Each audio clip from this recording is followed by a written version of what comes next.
Welcome to Corrective Consciousness episode 237, the podcast where we explore the inanity of pop culture.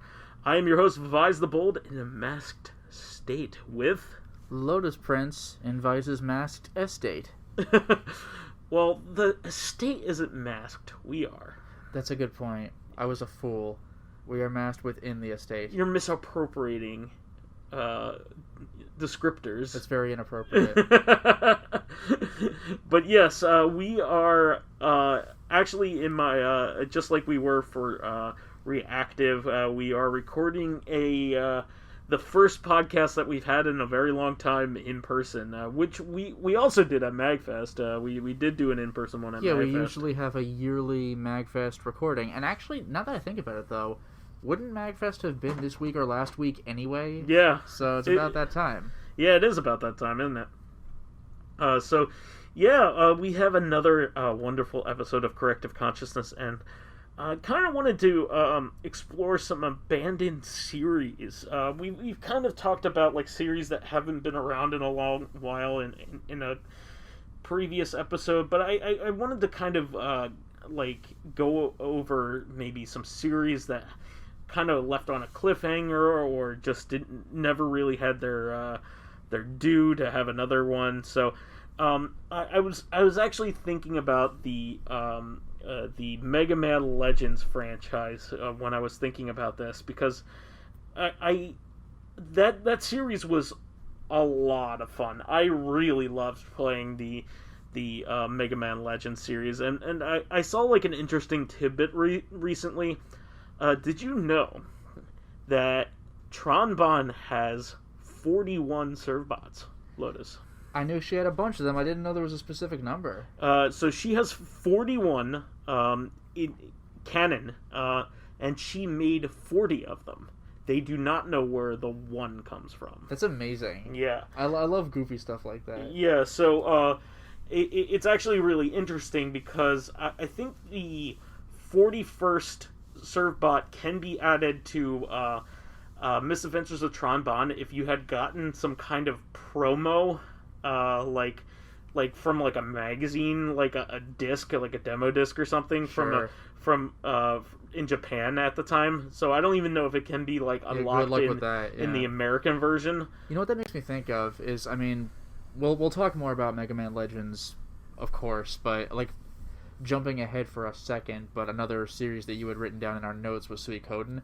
Yeah. But in the Japanese version of Suikoden, if you get all 7 books, which you can actually read, because they give you little hints in the game or lore, on the Japanese version only, there is an 8th book if you fill your shelf and press like a button combination, and you could read like little, I think it's like a dev note or something, but you just don't get that in the Western release. Yeah, I hate stuff like that. There's actually a modern, or more modern, I should say, sequel to the Tower of Jiraga, which was like an arcade game. Yeah. The original game was an arcade game, but they made a successor to that, the Nightmare of Jiraga on the PS2. Sure. And like a big part of the original Tower of Jiraga was fighting the secrets in order to continue on, and people used to like write them down on notes, like at the arcade, so to help the next player out. It's like, hey, I figured this out. You should check this out in order to progress. Well, the Nightmare of Jiraga had secrets in it that actually was a big part of how you progressed in the game, and they would give you hints on how to get through it. Well, in the localized version, they removed the hints entirely. Oh no. So like the entire context of how you're supposed to find the secrets that help you progress through the game are not in there. Yeah, that's ridiculous. So I wanted to go over Mega Man Legends because they especially like a secret like that, they obviously were opening that up for a plot point later on, like, maybe she based... Oh, were they? I thought it was just funny. No, like they don't know where that one... Well, I thought that was the joke. Oh, maybe. It's like when you, like that classic joke where you like put together the big machine and you have like 10 screws left over, and you're like, oh, I guess it's fine. And it works somehow. But yeah, I just found that fascinating. I mean, maybe you're right. It was just supposed to be something goofy. And here's another little tidbit to go along with it. I read this on Twitter. So in Marvel vs. Capcom 2, when you're Tron Bonne and you do your special attack, when she has the mob run over you? Yeah, it does 41 hits. That's great. Yeah, exactly 41 hits every single time. That's fantastic. Yeah, so initially people thought it was like when Tron like sets up the blow, but because it's not a nice round number. But when Tron actually hits the opponent, it doesn't register one of the hits when it happens. That's fantastic. Yeah, so and Westerners wouldn't get that because nobody had that game. yeah. So that's really cool. But I actually, as much as I love Mega Man Legends and Misadventures of Tron Bonne, I actually never beat Mega Man Legends 2. I only played like a little bit of it back in the day, and I never went back to it. So I would want to play that and then play a sequel to that. I was really looking forward to the DS sequel at the time, or was it 3DS that they were making? I have no idea. Mega Man Legends 3 for, but I don't suspect that'll ever happen at this point. Especially with a public falling out of the creator of that sub-series was Inafune. So yeah, I very much doubt it. And I did want to also go over the fact that I did want to mention real quick before moving on that in Mega Man Legends, like Mega Man's like stuck on the moon and he's never gonna get off. That sucks. Like at the end of the second game, he's like stuck on the moon. Like, well, he's just stuck on the moon and you don't know how he gets off. Huh. So it's a shame. I mean, there were also like abandoned other franchises. Like you've been playing the Legacy of Kain series now. I know you haven't gotten very far. One game. There's 5 games. I played but one. But you have played a later game in the series. I have played Blood Omen 1 and 2 at this point. Yes. Yeah, which that's the 3rd game in the series, isn't it? Blood Omen 2. It's like Legacy of Kain, Soul Reaver, Blood Omen 2. Well, it's Blood Omen 1, Soul Reaver 1, Blood Omen 2, Soul Reaver 2, and then Defiance. Yeah.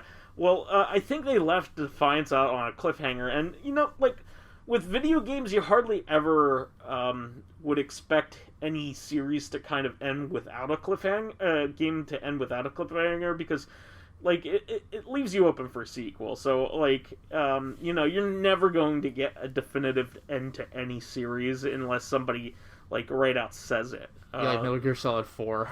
Yeah, I mean, like Kojima. It's been 15 years. Let's just knock this out. But yeah, I mean, Kojima wanted to like stop working on that series for a long time, and finally happened in spectacular fashion.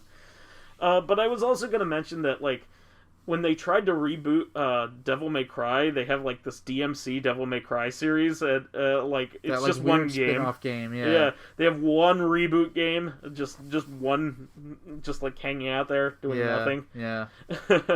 I always thought that was pretty interesting. Yeah. Anyway, back to the real stuff. Devil May Cry 5. I mean, the DMC game actually looks pretty good. It's just the aesthetic, like, and Dante's attitude bugged me. Fuck you. Yeah. Although the boss fights were actually very cool in that game. But pretty much everybody hates the cutscenes. That's really what they hate about that game. But the gameplay is like pretty good. The gameplay looks really solid. Yeah. I may end up even going back and playing it one of these days just because it looked like it was fun. But I also wanted to mention like. How F-Zero, we haven't had one since like the Game Boy Advance. I think that was the last time we had an F-Zero game. Well, from what I've heard, like I might be wrong about this, but I heard that they wanted to keep introducing like the Half-Life style. They wanted to have new something technology, new and interesting, and they couldn't think of how to do that with F-Zero. But meanwhile, every single fan is like, "Can we just have another fucking F-Zero game?" Yeah, just make it good. Like, remember the N64 disc drive F-Zero? We can make our own tracks. Just give us that. We're fine. Well, what they could do is they could kind of do what they did with Mario Kart 8 and basically just give you like pretty much everything? every track in the series all in one place. F-Zero Ultimate. Yeah, make 3D versions of all the old tracks. The Mode 7 tracks. Yeah, exactly. Like, or you could do the Doom 2016 thing and actually also have the Super Nintendo tracks. Yeah. Have the Super Nintendo ones, but have everything be like 3D on top of it. Yeah, it's like this could have been a contender for Dead Series, but it no longer is. But it could have been like Streets of Rage 4. Oh yeah, where you could unlock Streets of Rage 1, 2, and 3 iterations of your characters. Yeah, and just put them in the new PS4 looking levels, and you just have Adam from Streets of Rage 1. And you're like, what is this? Well, another one that you just awakened this in my brain. Yeah, well, Final Fight's a Dead Series. I mean, you only really get Final Fight stuff through Street Fighter these days. Yeah, Cody is playable. I think Cody and Guy. Hagar has been in a recent game, or semi-recent game. He was in Capcom versus Marvel Infinite. I forgot about that. Yeah, he actually became like a fighter. Eventually. And here. I think Saddam has been playable a couple times. Well, he was in like Saddam. Alpha though. Yeah. Well, Alpha is where all the Final Fight characters were introduced into the Street Fighter canon. Okay. So like Rolento. Or as the Western Roland. Final Fight calls him, Roland instead of Rolento. Yeah. But Saddam, Guy, and Cody have always been in there. But now Hugo, of course, is in there. Abigail. That's right, Abigail. There's quite a few Final Fight characters, and also in Capcom versus SNK. Oh, Eddie, yeah. Capcom versus SNK 2. Yeah, you have Eagle Street Fighter 1, but you have Maki from Final Fight 2. Yeah. She's an ass kicker. She has an interaction with Yamazaki. Wow. Where they're both just posing looking like badasses. I hope they add the two characters from Final Fight Guy, Final Fight 3. I always forget their name. They did add her, I think. Did they add her? What's her name? Lucinda? Yeah. No, I think you're right. I think they did add her to Street Fighter 5. I completely forgot about that. Yeah. So Lucina, maybe. Yeah, but they should do a new Final Fight game with all those characters in it. She has a super thick New York accent, by the way. Like a cup of coffee. It's like amazing. Like sounds like Cyndi Lauper. Yeah, I was gonna say sounds like from Goodfellas. Oh yeah. You boys want any coffee or anything? She spat in her own floor. Can you believe it? It's so good. It's so good. I was very attracted to him. Yeah. As he pistol whips a guy almost to death. Oh, Jesus Christ. Like the guy across the street. Just right across the street. By the way, I live right here. See you tomorrow. That guy did not fuck with her ever again. You want some too? No? Okay, bye. Holy shit. And then she married in broad daylight too. Oh yeah, no, zero fucks given. Yeah. I'm part of the Goodfellas. What are you gonna do about it? Just went over there and fucked him up. Yeah. But I mean, we have so many franchises that are really dead now. I mean, especially on the Konami level. I mean, Konami, funnily enough, actually made a Contra game for PS4, which I find really funny. Oh, Road Corps? Yeah. Which, of course nobody liked. But yeah, it had the stupid make fun of itself play as a panda and just goofy bullshit that people liked, but apparently they don't like the gameplay. Yeah. The sense of humor and the tone was correct, but it's just dumb bullshit from Contra 3 where you're jumping across missiles and everything. Yeah, I like all that stuff. Riding on a dinosaur in Contra Neo, running across helicopter blades, spinning helicopter blades. That's Contra Neo is the height of stupid bullshit in Contra. You know what I also liked though was the llamas. The robot llamas. But what I also like, though, speaking of Dead Series, is that one boss fight in Double Dragon Neon where the helicopter's attacking you, and one of its moves it's upside down. Yeah, it just descends upside down, which makes zero sense. Who the fuck is driving that thing? Who does a barrel roll with a fucking helicopter? It's great. But it just defies the laws of physics. But yeah, nobody. oddly enough, like Konami has like the most dead franchises. I mean, they haven't done they just fell back on Yu-Gi-Oh and Pachinko. Yeah, I mean, and oddly enough, Contra. We'll try Contra. Yeah. Like, they've been re-releasing their best hits from, like, 15, 20 years ago, but they actually went ahead and made a new Contra, and nobody was happy. Yeah, but you know, they haven't touched Castlevania, except for, like, that mobile game that they keep pumping out. They're putting out, like, a second version of that mobile game pretty soon, but they haven't put, like, a new Castlevania game out, you know, in a very long time, since Castlevania Lords of Shadow, Lords right? of Shadow 2. What was the last one we got? When are they going to release Judgment 2 on the Switch? Judgment. I want to see more Judgment. Yeah, let's have Maria comment on every character's bust. Jealous about how she's a small child and has a small bust. Let's make that the whole running gag for the day. It's so embarrassing. I sure love playing disgusting. as the underage girl who talks about bust sizes the entire fucking game. Such an embarrassing game. Jesus Christ. I actually first saw those cutscenes in a MagFest panel where they were talking about, like, hilariously bad cutscenes in games. So there's, like... And that's one of them. Sonic 06, but then, Maria's running gag where it's, like...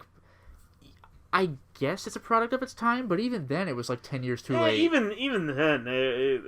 like, that's like a 90s anime thing to do. And anime tropes like that really bother me. Remember that time sexually assaulting women was, like, a comedic trope in like every series ever made. Like, I gotta hurry up and go to school, and then fall on a girl. But it's okay because they get slapped in the face. Yeah. Jesus Christ.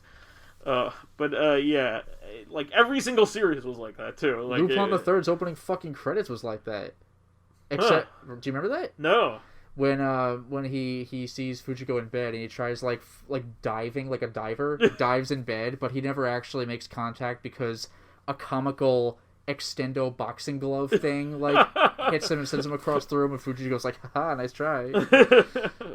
This wasn't OG Lupin. This was like 90s Lupin. Oh, I was gonna say, it was at like the third series or something like that. Yeah. The one that was on Adult Swim. Yes. Okay, gotcha. Well, the first series is phenomenal. It's beautifully animated. The 90s series looks great too. It's just that's just like that humor though. Yeah, that's serious. I totally get it. And like you have Suikoden, like you were saying before. Yeah, another Konami series. Yeah, totally abandoned. I mean, Suikoden is hopefully getting the Bloodstained treatment, and hopefully not getting the Mighty Number 9 treatment, where they're working on Eiyuden Chronicle, but like a lot of the original Suikoden team. But yeah, Suikoden was a huge series too. Yeah. Because like, do you know how many games are in the series? Well, there's the 5 original ones, and then there's numbers 1 through 5. Tactus, and then Tekaris, right? Yeah, the West got 7.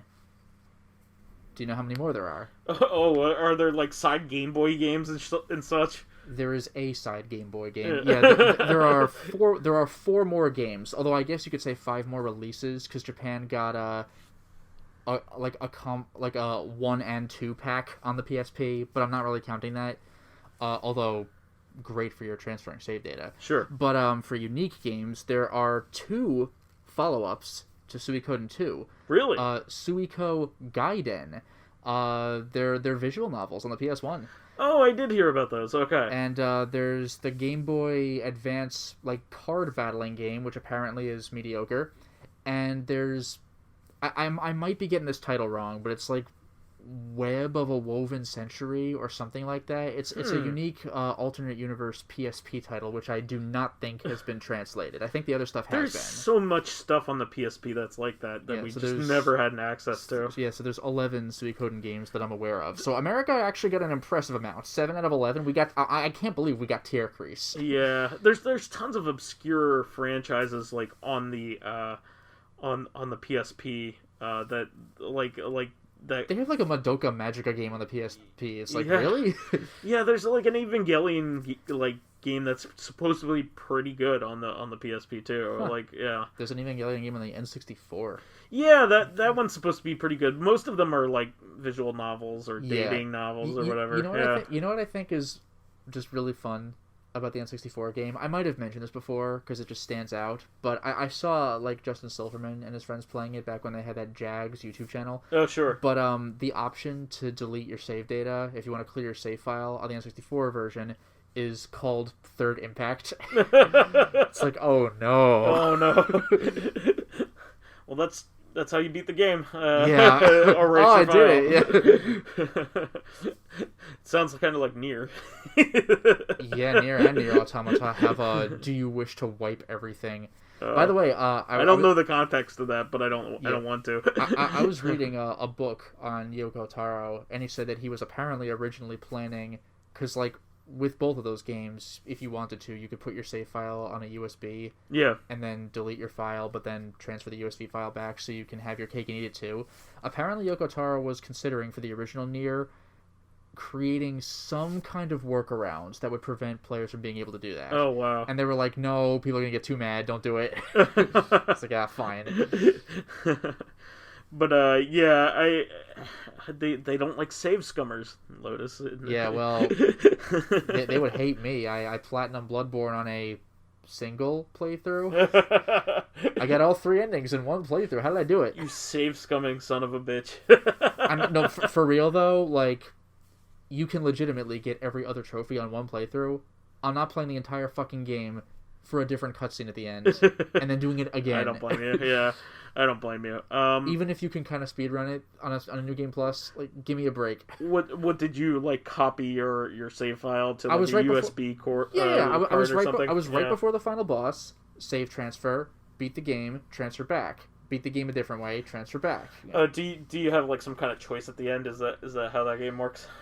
Yeah, the Souls games, Dark Souls 1 and 3, and Demon Souls, and Dark Souls 2 Scholar of the First Sin specifically, have a thing where, do you want to keep walking forward, or do you want to go back?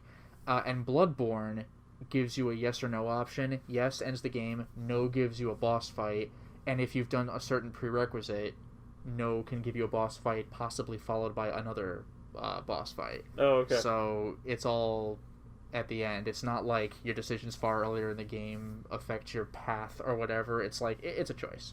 Gotcha.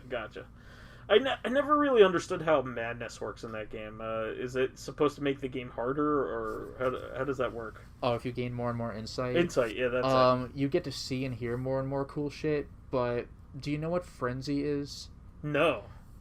Frenzy is a status condition. It's kind of like Bleed in Demon Souls, where if it builds up enough, like, you suddenly take a massive amount of damage, but then the bar goes away. Mm-hmm. So Frenzy is like that. If the bar ever fills, you take a ton of damage. If you build up insight a lot, your Frenzy meter builds up more easily, which is irrelevant for the vast majority of the game. But there's one enemy that shows up, like, there's like a few of them in the game, where if they see you, then your frenzy meter just starts building even if they don't touch you, and you're like, oh fuck. so you're barely ever paying attention to that statistic, and then all of a sudden you're like, this bar is building, and I know it's going to be bad when it finally does build, but then you lose like 2/3 of your full health, and you're like, whoa. Like, it just out of nowhere. That's crazy. And does it keep hammering at you after that too? Like, even you take the damage and the bar disappears, but then it'll reset. Like, you better either hide behind something or, like, kill them now. Wow. There are items that deplete your frenzy mirror, but, like, have that shit on the ready, for the love of God. So you want to have insight, for the most part. You want to have insight for the flavor. It's like the sanity effects in Eternal Darkness. You don't want them because they negatively impact your health, but, like, that's the whole reason you play the game. Yeah. You want to see, like, the eyeballs show up on the boar and all that stuff, right? Also, the more insight you have, the more, like, there's an insight shop that sells you stuff based on insight. You pay insight. So, wow. You want it just to buy shit too. Yeah. Gotcha. So I'm kind of even adding Bloodborne to that, because they're really I don't know whether we'll ever get a sequel to that or I don't know if that game really calls for a sequel, but everybody would welcome it with open arms. I mean, just even having a similar setting and having another Souls-like, To be fair, Dark Souls 1 didn't really call for a sequel either, and it got 2, and they work. Yeah, and I'm sure that's not the last we've seen of that, like, kind of extended franchise, you know? Yeah, I mean, I would love... The thing with Bloodborne, though, I is mean, that... we had a remake of Demon Souls, but that's maybe another company, you know? Well, that's also literally a remake. Yeah. With the thing with Bloodborne, though, is a lot of the fun is what you reveal with your insight as you play that game. So Bloodborne 2, everybody knows, you know? So, like, they would have to do something different or just run with the theme that they've been given already. Yeah, and kind of the shock of, like, the twist of what Bloodborne is all about is kind of... like, because, like I said, when you get insight, you start seeing stuff, but once you get enough insight, there's a certain significant thing you see, and you're just like, there's no way that's just always how it's been. Yeah. Like, it's mind-bending. Wow. That's pretty crazy. So I should take my insight items when I get them, huh?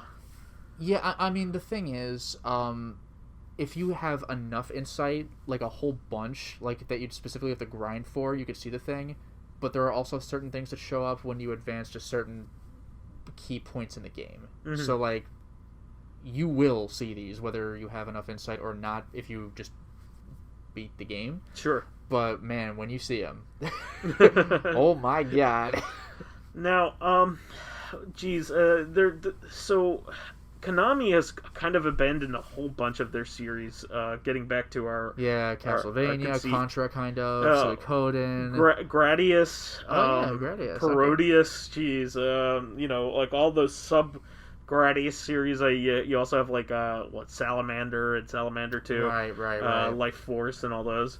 So, like... Silent Hill. Yeah, Twinbee. They've abandoned pretty much everything that made them Konami. Bayou Billy, they haven't revisited the Bayou Billy franchise. I can't believe they never advanced the Bayou Billy canon. The Mad City they had canon. Comic books and everything. They haven't made a Rocket Knight Adventures game since the early 360. There are only...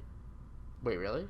I thought there were only 2 games. There are 4. What? Yeah. There's Rocket Knight and there's Sparkster. What else we got? Well... Oh, wait. There's two Sparksters, Two right? different Sparkster games. Okay. So, I forgot about that. So Sparkster has a completely different Genesis and completely different SNES. Yeah, it's like Aladdin. They're 2 different games. Yeah, they're made by the same company, not the same people. But they're completely different. They're completely independent of each other. They even have a different story, I think, too. Huh. But there was a 4th game made for Xbox Live Arcade. I can't even believe this. Yeah. It is not good. you know what that makes me think of, though? Is, speaking of dead series, Blood Rain. I somewhat recently started playing those. The 3rd game, yeah. Yeah, like, they were on the PS2. I think one of them might have been on the GameCube. Yeah. But, they're those 2 Blood Rain games. Somehow, like... a little bit related to the Buffy the Vampire Slayer video games. Like, I think they were made in the same engine. Yeah. Oh, okay, that I didn't know. I never played that. But, like, you play your 2 Bloodborne. You play your 2 Blood Rain games, and then, like a decade of radio silence, and then WayForward picks it up and makes it, like, a side-scrolling... Like a Metroidvania, yeah. Well, not a Metroidvania, because, like... It's run to the right, oh, you know? Okay. But, like, it's a 2D action game. It's straight up platformer. Yeah. With no dialogue. Like, it's like, well, there's dialogue, but it's text bubbles. There's no audio dialogue. But, like, it's a totally different interpretation. But remember Blood Rain? And then you beat it. And it's designed to be like a little game. It was a downloadable title. Sure. You know, and you beat it, and you're like, okay. And, you know, that's the end of that. Yeah, I mean, Capcom has a bunch of them, too. I mean...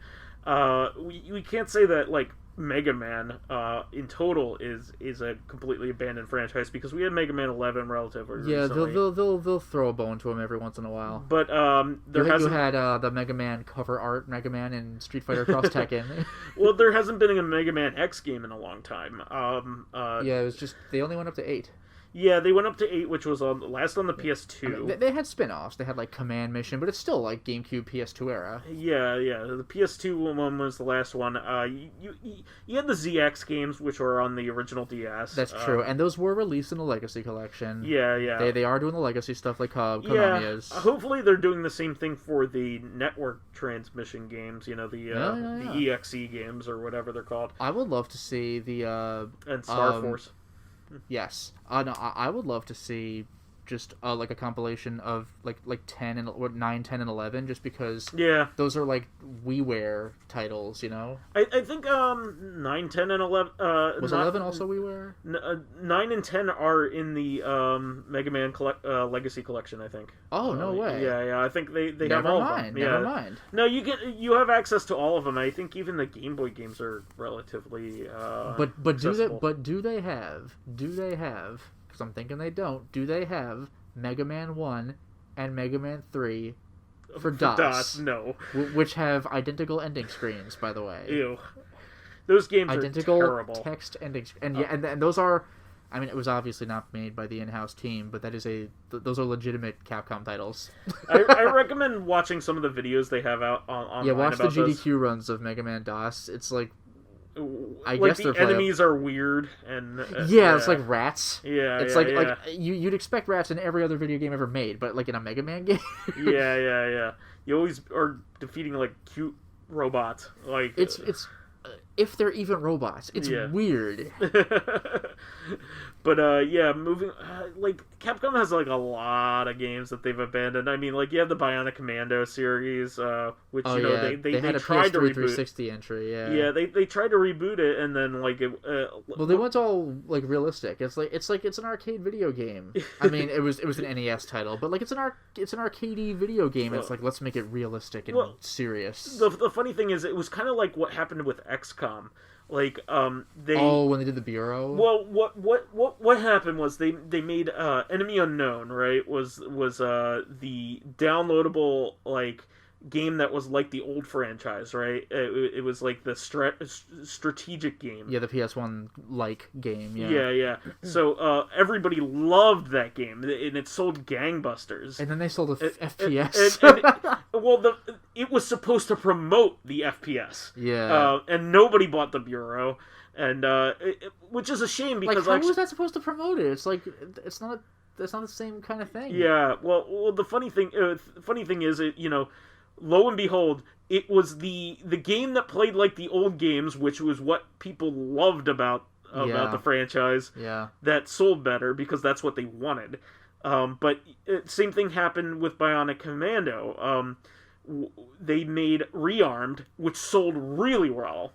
You know what that makes me think of? You know how before Bloodstained Ritual of the Night came out, they released Curse of the Moon? Yeah, it did really well. Remember old Castlevania? Yeah. Like, what if that were to promote like Lords of Shadow? Exactly. It's like, what are you doing? So what's funny is like Dark Void Zero did the same thing. Dark Void Zero sold really well, and Dark Void didn't sell well at all. Oh jeez. So like it's really funny. Like Bionic Commando Rearmed was awesome, and it sold really well. It has amazing music. I forgot about Rearmed. Yeah. Yeah, and then Bionic Commando, like the reboot, comes out and flops. Yeah. But they were like, oh, well, Rearm did well. Let's see what we can do. And so they made a sequel to that. I mean, hello. Yeah. I mean, even Castlevania, they did Bloodstained Curse of the Moon 2. Yeah. And that also did gangbusters. Well, Bloodstained did well all across the board, so you can't completely No, I know, say that. it did, but it's like, what if we, like, people like that little promotional title more than we thought. What if we made another one of those? Like, yes, please. All the 30 and 40-year-olds are like, oh my god, it's NES again. And those Bloodstained games are great. Yeah, they're actually good. Even I beat the first one. Yeah, I like everything about all the Bloodstained games. Like, the Bloodstained games are all really good. I really, when Bloodstained finally came out, like the proper game, I really, really loved it. By the way, I saw a GDQ run of 2. You should look into 2. Some of those bosses are nuts. Oh well, I'm more than halfway through the Curse of the Moon. Yeah, the first one. Yeah. Also has. Man, there's this. Did you see the boss that like jumps around with like anime speed? No, I don't think I've gotten that far yet. That thing's freaking sweet. It's just like choom choom choom across the screen. It's so good. I need to check that out. But yeah, like the Bionic Commando series could use a new game, especially considering, the amount of like love that that Capcom could show like a lot of its old series. Like, believe it or not, the Gunsmoke series is in full it has full life to it. Do you know why? No. Oh, so this is actually kind of funny, but you can trace the roots of Red Dead Revolver, Oh, okay. Red Dead Redemption, back to, as a continuation of the Gunsmoke franchise. Jesus. So, Red dot dead dot revolver. So, Red Dead Revolver, which is the first Red Dead game, was originally conceived as a continuation of the Gunsmoke franchise. Which is pretty funny because it only really had two games. It had the arcade game and the NES game, so which are distinctive enough to call two different games, if you ask me. But sure. Now it's we have Red Dead Redemption 2, which is one of the biggest games of all time, which is hilarious because when you think about it, most people will think, oh. There are two games in this franchise, and then you might have the smartasses like, no, there's a Red Dead Revolver. It's like, no, there's more. Yeah, no, idiot. There's Red Dead Redemption Undead Nightmare. But yeah, I mean, Capcom has a lot of history to mine.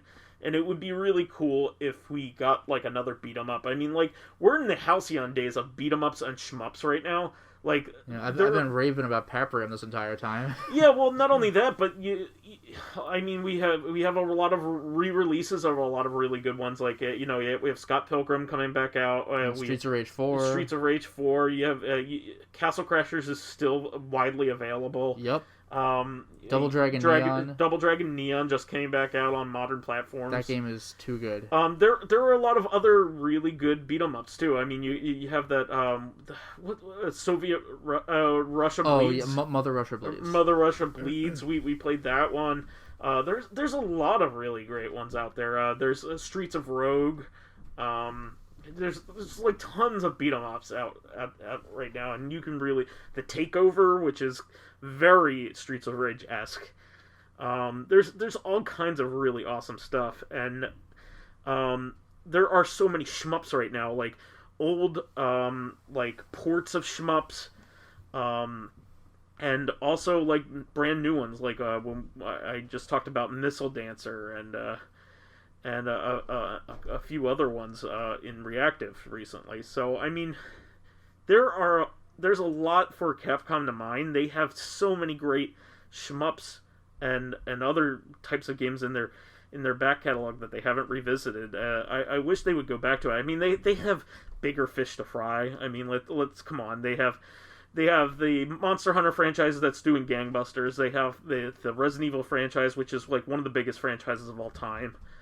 Both of them are, really, honestly. And then you have Street Fighter. Street Fighter kind of only got better recently, I would say. Like, it had a very shaky launch. Yeah, Street Fighter 5, and even still, a lot of Street Fighter fans still prefer 4.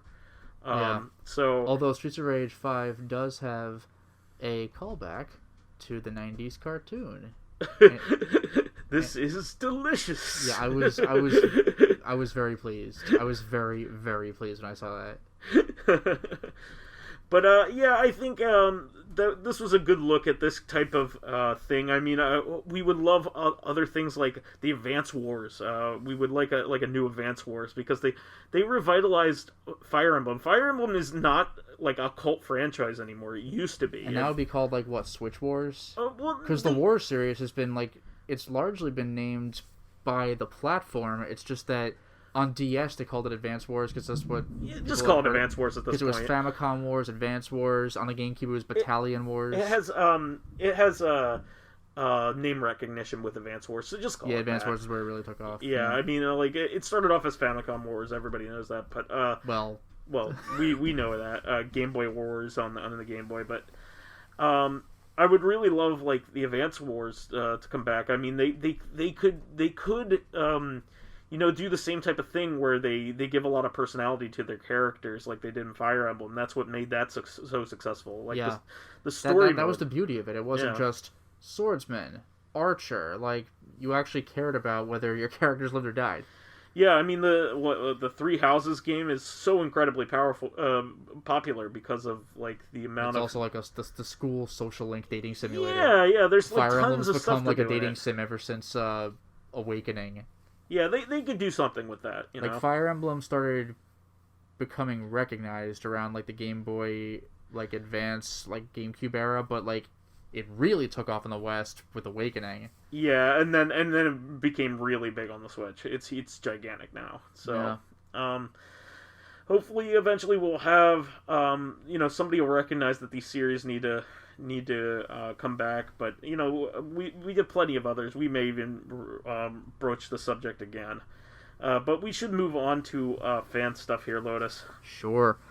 So for comments, Living Corpse says, I can't believe I forgot to mention this when you were talking James Bond stuff. That pen grenade scene in GoldenEye was really tense. I love that. When he keeps clicking it on and off. I love that, yeah. Somehow I forgot about that, and I love that scene. That scene left such an impact on kids that people grew up loving to spin and click their pens, or have anxiety around people who click their pens. Yeah. I can't believe I forgot that. That was awesome. It needs to be 3 in quick succession, right? Yeah, it was like flip, flip, flip, flip, flip, 1, 2, 3, flip, flip, flip, flip, 1, 2, 3. Man, talk about playing with fire. Yeah. And then Living Corpse has several more comments here. We got the pen grenade thing. Resident Evil 2, Leon calls them zombies. Oh, yeah? And Wesker used the term Umbrella Chronicles? I guess it's just been a long time. What can I say? Yeah, they don't say it much. That's the point. Yeah. Okay, so what is something that has stayed the same... Oh, is this a question? This might be a question. Yeah. So, because we have a question. I'll get to that next time, though, so I will cover that. One good thing I'll say about Spectre... Bond's skeleton costume at the start of the film. Oh, I forgot that was about really that. Neat, yeah. I forgot about that. Yeah, nice reference to Baron Samedi. Yeah, it is. I still get a kick out of Live and Let Die when Bond shoots at Baron's dummy and is confused. Yeah, you know what? That's all right. I need to see that again. That had the Big Trouble Little China ending where he like sits up in the truck. He's still here. It's not over yet. And then he's never seen again. Yeah. Don't worry about it. He gets away though. Yeah. Like they definitely kill Baron Samedi like once, maybe twice in that movie. Doesn't matter. That's why that one level in GoldenEye 64 you have to kill him like 3 times. Oh wow.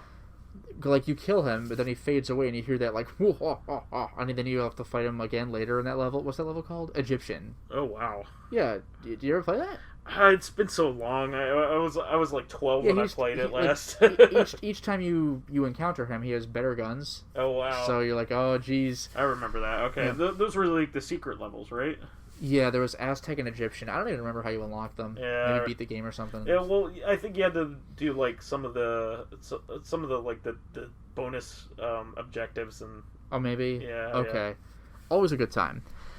School Filmer says, I do want to try Bloodstained as well as the 2-bit 8 or as the 2-bit, the 2 8-bit inspired one someday. I like a challenge.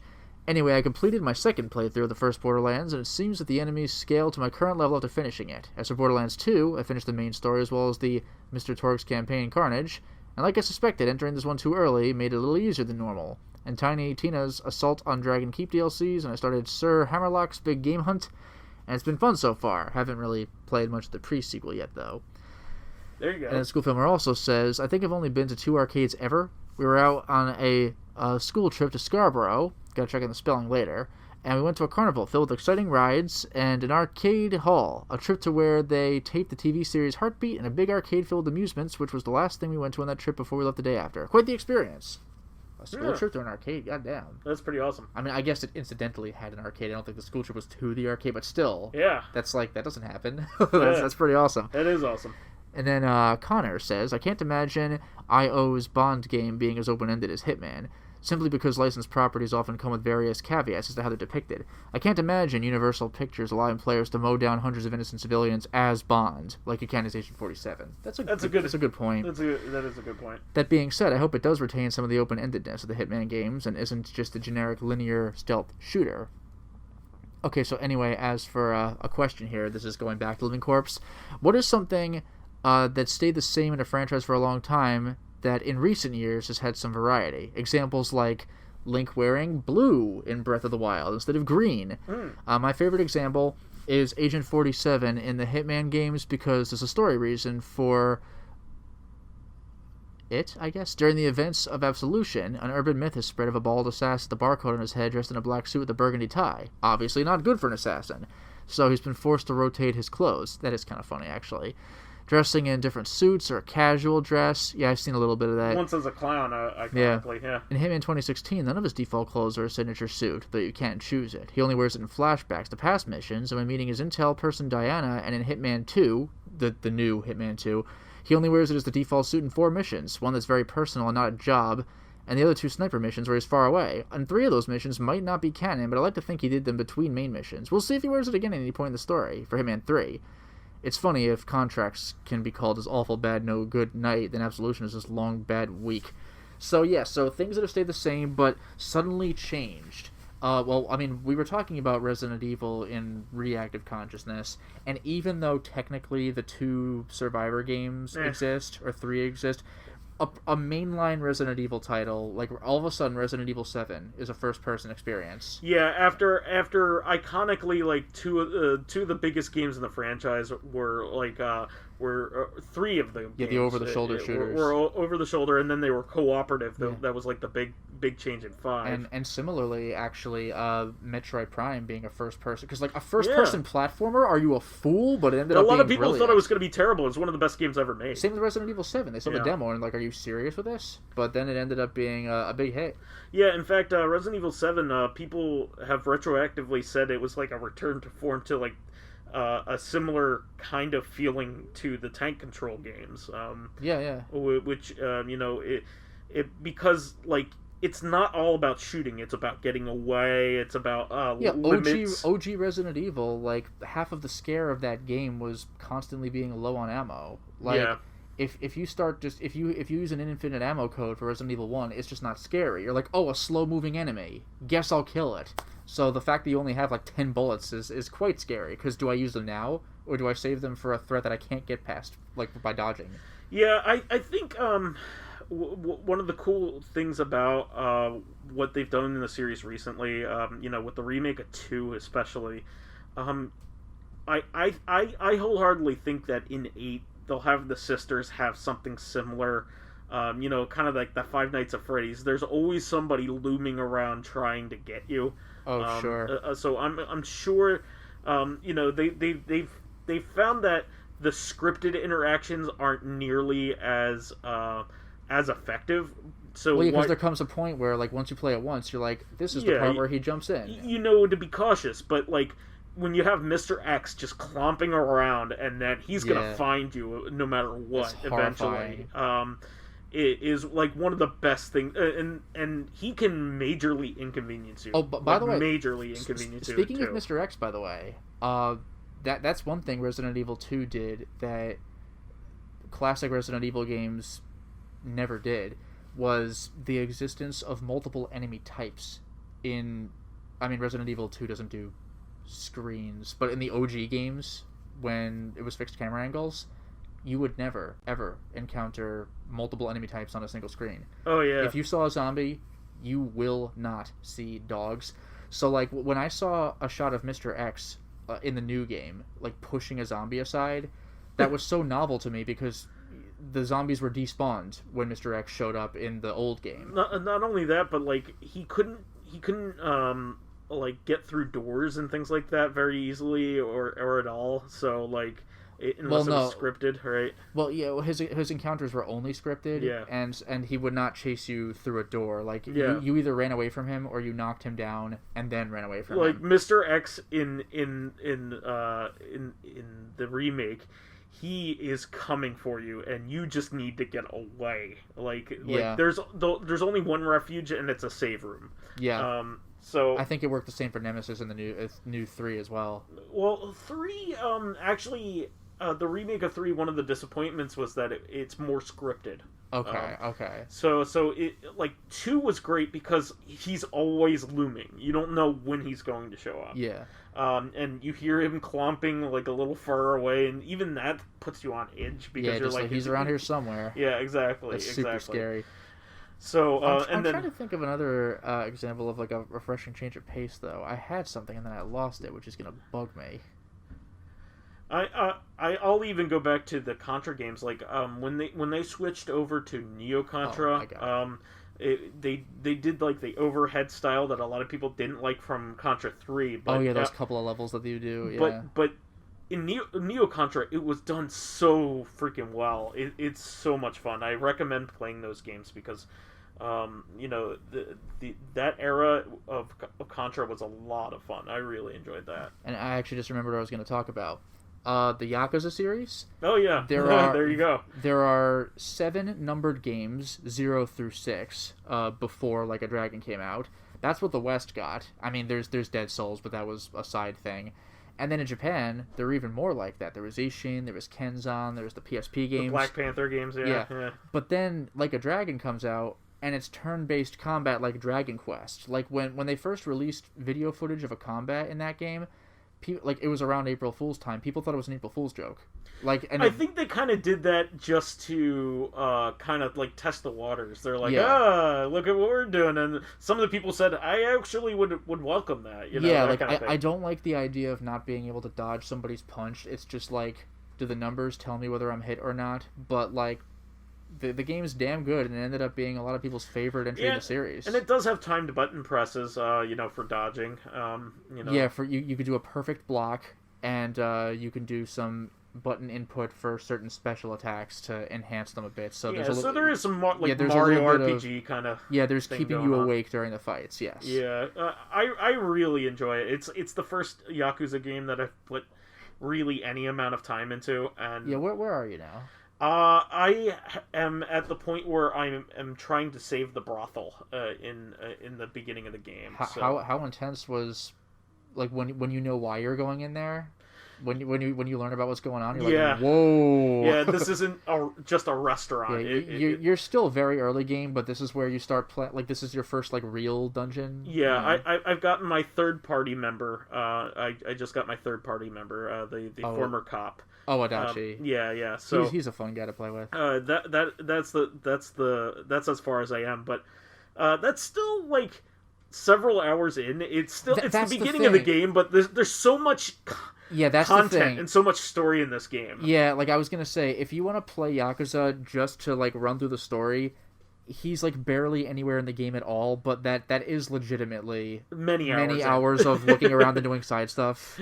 So like, I mean, I had like, I recently played the game through a second time just to grind up to something, so I'm like, oh, that's no time, but like then I remember how long I took the first time through. Yeah, because like there's easily like a few movies worth of the opening cutscenes are like a good like hour and a half. It's a lot. Like the amount of story that they give you in this game is way more than I'm used to. Yeah, Yakuza front loads the story pretty heavily. The only other game that I know of that gives you this much story just straight up with this much dialogue Kojima.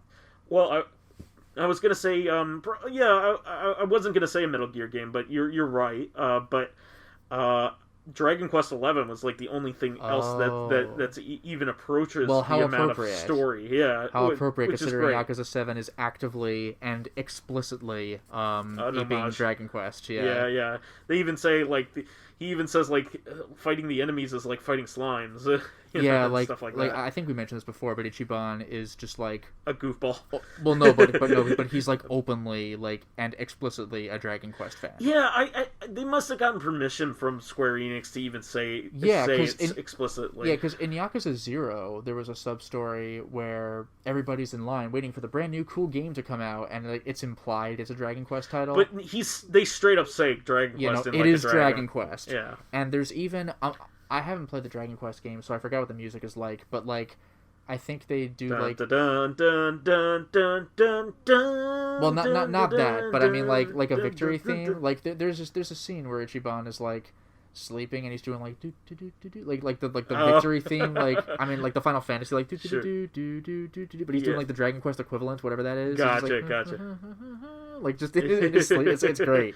Well, yeah. Well, it's not that. It's actually maybe it's a different thing. I don't know, but it's just amusing to me. Yeah, I mean there are tons of stuff that they haven't followed up on. Let me see here.